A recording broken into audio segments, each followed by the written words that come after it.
application of biotechnology in agriculture, making crops more tolerant to abiotic stresses. मतलब crops को abiotic stresses such as drought, salinity, lower और higher temperature, इन सब से safe रखना. इसमें biotechnology का यूज़ होता है. Increasing efficiency of mineral usage, enhancing the nutritional value of food. Food की न्यूट्रिशनल वैल्यू को इंक्रीज़ करने में भी बायोटेक्नोलॉजी यूज़फुल होता है.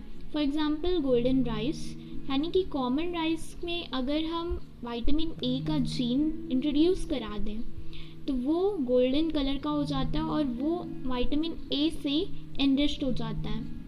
Making plants resistant to pest, for example BT cotton, BT tomato, BT corn.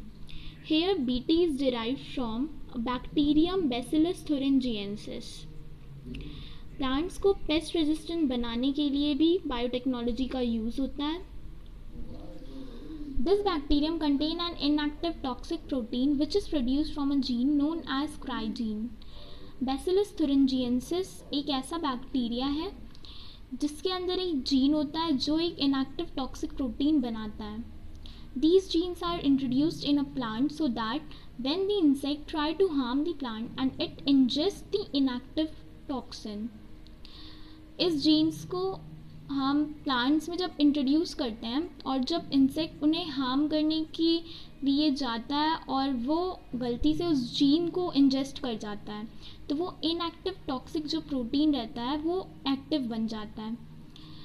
क्योंकि जो मिडगट होता है इंसेक्ट का, किसी भी इंसेक्ट का, वो एल्कलाइन पीएच का होता है जो उस इनएक्टिव टॉक्सिक प्रोटीन के क्रिस्टल को सॉल्युबलाइज कर देता है और उसे एक्टिव प्रोटीन में कन्वर्ट कर देता है. The activated toxin binds to the midgut epithelial cells and create pores that cause cell swelling and eventually cause death of the insect. जो एक्टिवेटेड टॉक्सिन होता है, जो टॉक्सिक अभी तक जो इनएक्टिव था और अब जो एक्टिव हो गया है, वो इंसेक्ट के मिड गट से जाकर अटैच हो जाता है और उसमें पोर्स क्रिएट कर देता है और जिससे कि इंसेक्ट का मिड गट सेल जो होता है वो स्वेल कर जाता है और वो इंसेक्ट की डेथ हो जाती है. The first BT crop was BT brinjal. जो फर्स्ट बीटी क्रॉप था जिसमें बैसिलस थुरिंजिएंसिस के जीन का इंट्रोडक्शन फर्स्ट टाइम हुआ था वो बीटी ब्रिंजल था.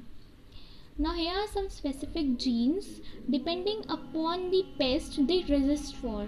For example, cry first AC and cry second AB, they are responsible for controlling cotton bollworm, and cry first AB, they are responsible for controlling corn borer.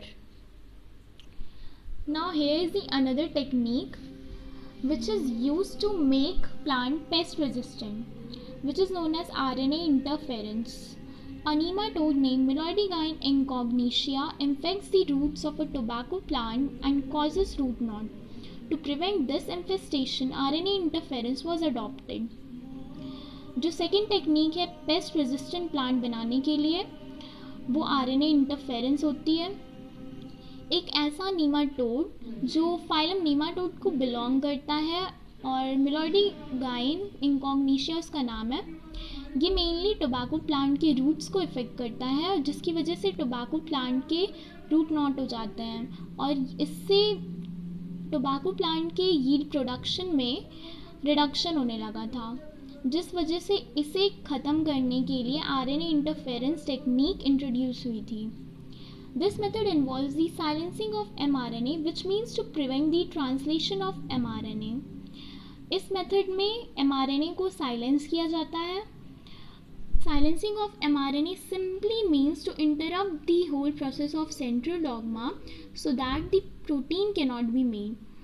यानी कि translation process को ही prevent कर देना जिससे कि mRNA से protein का formation ना हो.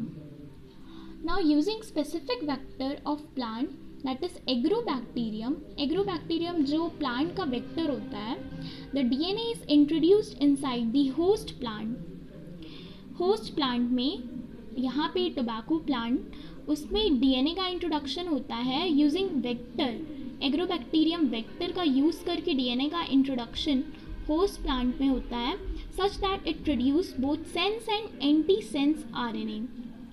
वो डीएनए सेंस और एंटी सेंस आरएनए का प्रोडक्शन करता है inside the host cell. And as these two RNA are complementary to each other, और ये सेंस और एंटी सेंस आरएनए एक दूसरे के कॉम्प्लीमेंट्री होते हैं, so they form double stranded RNA. This double stranded RNA initiates the RNA interference.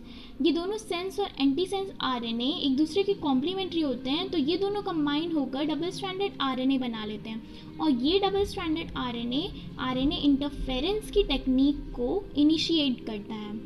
When the nematode attack the tobacco plant, this double-stranded RNA get transferred inside them and becomes single-stranded mRNA.